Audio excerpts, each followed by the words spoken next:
Okay people, you're going to see the test firing of the hot water system and what looks to be it leaking.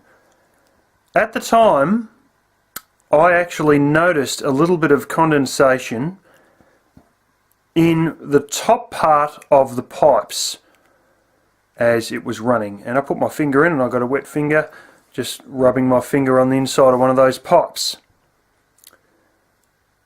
It was basically an extreme condensation problem coupled with 90-degree humidity and wood that was surprisingly wet but still burning that caused what looks like leaks, which surprisingly partway through the video stopped. But here is all the times and the temperatures. To heat 70 litres or about 18.5 US gallons of water, and we topped 65 degrees Celsius, or what I think is 145 degrees Fahrenheit. Not bad, but it took a while to do it. Alrighty peoples, well today is the day. Got me a lace tray made up there. We cut a bit of a big notch in the front, but yeah, I had to cut that several times, so I just ended up cutting it really big the last time. When this fires up, there is going to be an exceeding amount of smoke. This is not how it usually runs, but you will see a bloody lot of smoke coming out of this. And of course, you know, I've got to paint the bottom underside of this and probably inside here in potbelly black and whatnot, and clean up some of these other bits and pieces, welds and whatnot, and I'm going to do that with a wire brush on a cordless drill. I got my little anode in. I thought that'd be a circus trying to get all that sorted, and no, we got a fitting for it, and we got the anode itself. We had to cut it off because it was a little bit long. Here's where my submersible pump should fit down, although I haven't actually checked the size of the pump. I'm quite sure it'd easily fit into that. But we're going to put a floating thermometer in it and see how we go. Started raining again. It's sort of been raining on and off, but I'm going to take it outside and split a bit of wood and yeah, fire up and see what we can do with this thing.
Oh, that's hot and smoky.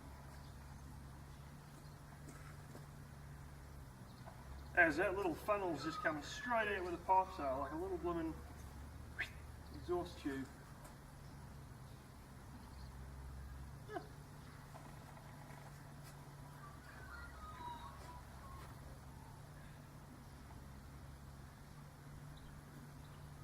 $2.15. Okay peoples, well, as I suspected may happen, one of the welds has opened up and it's actually dripping water in.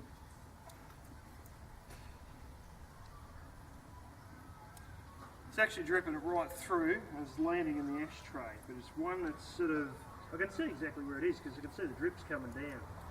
It seems like it's only one pipe that's cracked quite badly. And it is starting to give your funny sort of blue heat sheen and you know, burn a little bit of the paint off. Some of the paint's bubbling up over here, so that's starting to burn the paint off, as I suspected as well. This is why you can unbolt,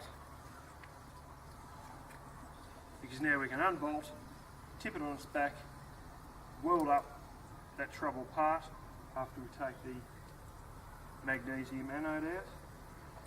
Put the magnesium anode back in, refill it with water, bolt that on, give it another shot. Alrighty people, the water's continuing to drip, but I've put a bit of wood in which sort of redirected it to the front, and then it's just going in the ashtray. They're all the same.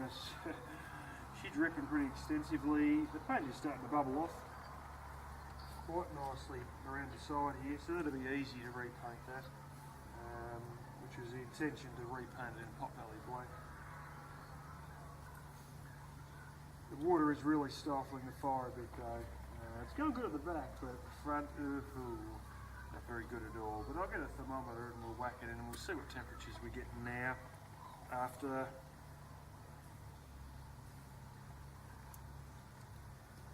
10 minutes or something. Just test with my finger actually, that'll be an easy option.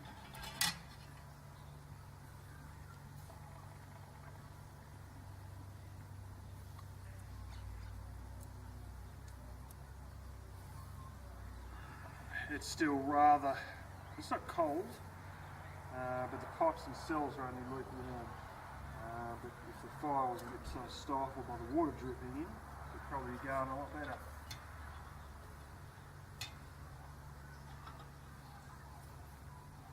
Alrighty.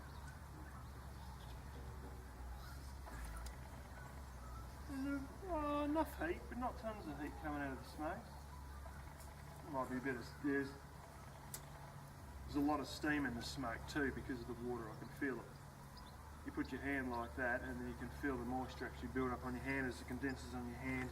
That's an indication there's a lot of either water in the wood or getting into the firebox, which it obviously is because I can see it. Put in my thermometer and I put my hand in about 2 minutes ago, but now we're at the 31 minute mark, and I put my hand in probably the 29-minute mark there, and the water is definitely getting warm. It's getting nicely warm. It's not quite hot enough to have a shower, but you know, it'd be nice to wash your hands in something that's reasonably warm like that. But we'll keep it going. Okay people, here we are at the 38-minute mark. Seems the fire's sort of going all right now. Still been stifled by the water a bit, but it seems to have got rolling a lot better just recently. So anyway, have a look at the temperature here.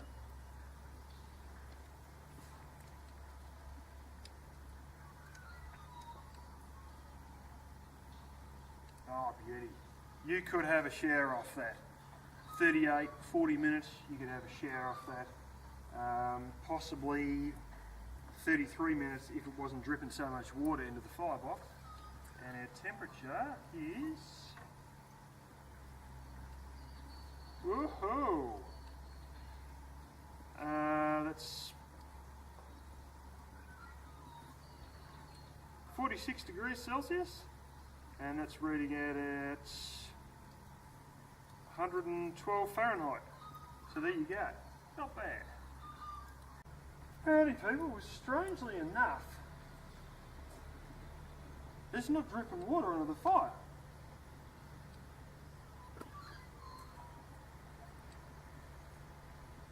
No, honestly, it isn't dripping water on the fire.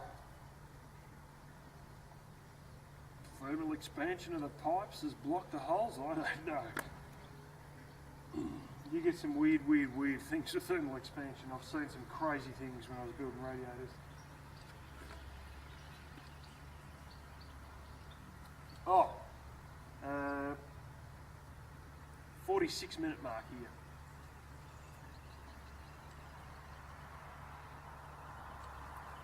Oh, that's about 51 degrees Celsius, about 121 Fahrenheit. Oh, that'd just about be too hot for a shower, I think.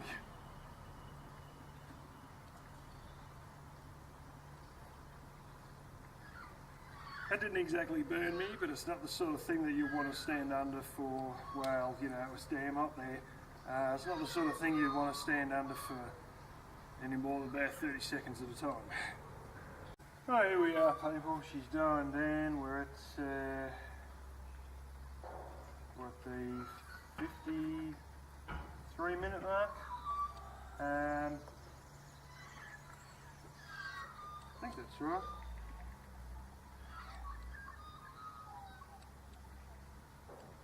Yeah, 53-minute mark. Just have another check here.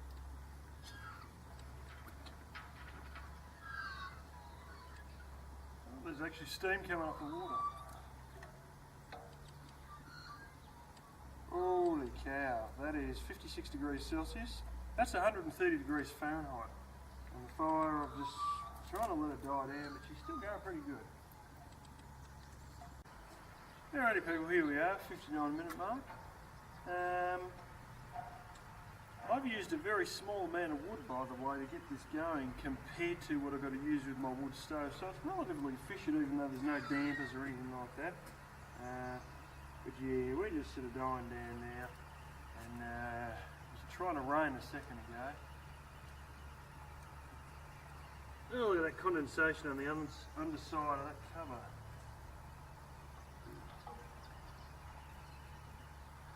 Holy cow.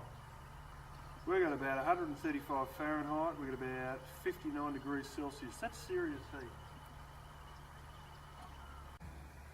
We're at the 1 hour and 6 minute mark.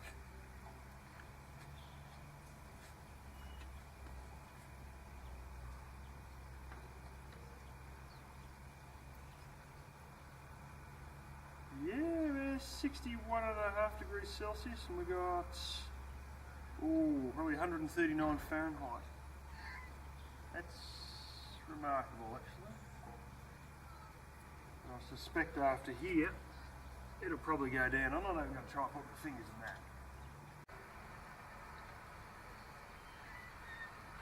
Yeah, we've got to about 61 and 142 Fahrenheit. And thermometer don't have much left on it. Okay people, I have moved the camera. We're at the 1 hour and 20 minute mark. This fire is just about completely kaput.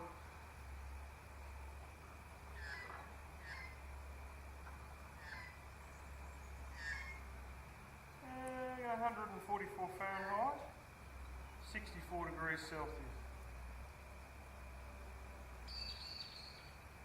Whoa! Okay people, 1 hour and 28 minutes. And basically the fire's just a few coals.